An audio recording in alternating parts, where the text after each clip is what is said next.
Already Revanth Reddy గారు పరిపాలన start కాకముందే రాజకీయాల్లో ఉన్నప్పటి నుంచి కూడా ఆయన ప్రతిసారి ఒకటే మాట చెప్తున్నారు, రియల్ ఎస్టేట్లో నన్ను మించిన వ్యక్తే లేడు, రియల్ ఎస్టేట్ నాకు తెలిసినంత తెలంగాణలో ఎవరికి తెలియదని ఎన్నో ఛానళ్ళ ముందర కూడా ఇంటర్వ్యూ ఇచ్చినటువంటి సందర్భం మనం చూసినాం. సో ఇప్పుడు ఇలా యథా రాజా తదా ప్రజ అన్నట్టు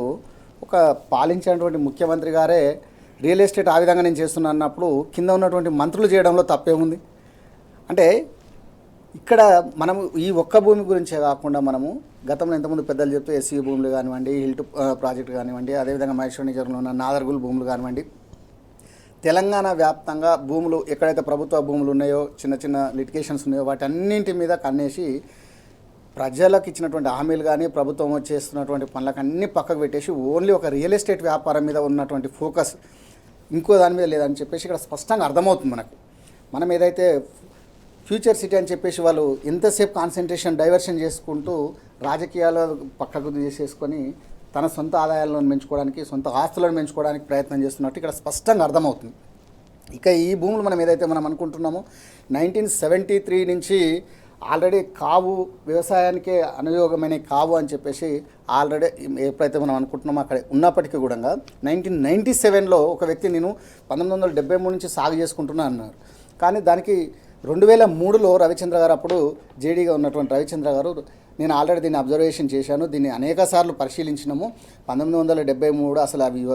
వ్యవసాయానికి యోగ్యమైన భూములే కావు, ఈ వ్యవసాయానికి యోగ్యంగానే భూములలో మీరు వ్యవసాయం ఏ విధంగా చేసిర్రు, సో ఇది చెల్లదు అని చెప్పేసి ఆ రోజు 2003లోనే వారు వాటిని తిరస్కరించేసి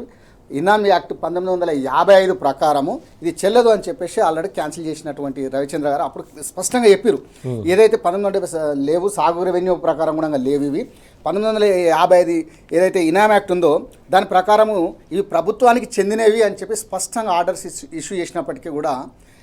తిరిగి ఏదైతే తెలంగాణ వచ్చిన తర్వాత కేసీఆర్ గారు సందర్భంలో కూడా వీళ్ళు ప్రయత్నం చేస్తే వీళ్ళ ఆటలు జాగకుండా కేసీఆర్ గారు ఇది ప్రభుత్వ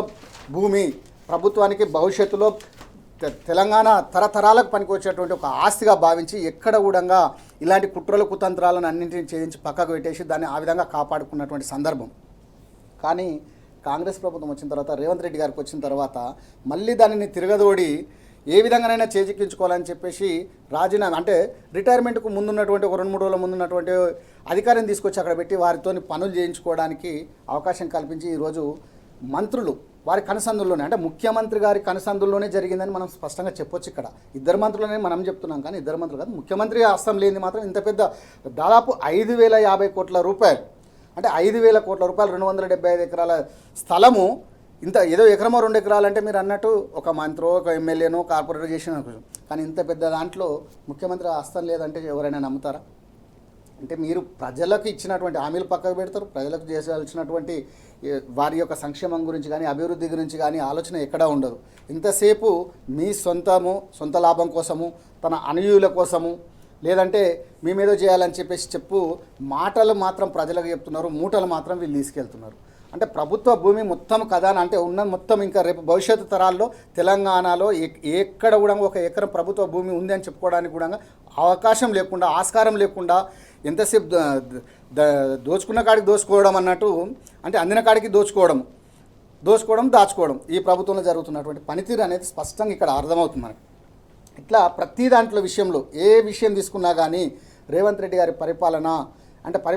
అనేది మాత్రం ఈ సంపద సృష్టించుకోవడానికి మాత్రమే తెచ్చుకున్నారు, కానీ తెలంగాణ సంపద సృష్టించడానికో, తెలంగాణకు ఉద్యోగాలు ఇవ్వడానికో, లేకపోతే తెలంగాణ భవిష్యత్తు కోసమో పనిచేస్తున్నట్టు ఇక్కడ కూడా కనపడాలి. ఏ పని విషయంలో తీసుకున్నా కానీ భవిష్యత్తులో మనకు నిజానికి కూడా ఇలాంటివి జరుగుతున్నాయని చెప్పేసి ఏ యువత కానీ ఎవరు కూడా ఆలోచించారు. నిజంగా ఎందుకు మీరు ఈ విధంగా చేయలేకపోతున్నారంటే వాళ్ళు రావడమే డే 1 నుంచి కూడా ప్రతిదీ కూడా భూముల చుట్టే తిరుగుతుంది తప్ప ఏనాడన్నా ఇంకొక చర్చ జరిగిందా? ఏ రోజైనా ఎక్కడైనా ఇది ఉందా? ఎంతసేపు ఇక్కడ సంపాదించాలా, ఢిల్లీకి మూటలు మోయాలా, అంటే ఢిల్లీకి కప్పం కట్టడానికి ఇక్కడ మనకు ఉన్నటువంటి వనరులను, సహజ వనరులను,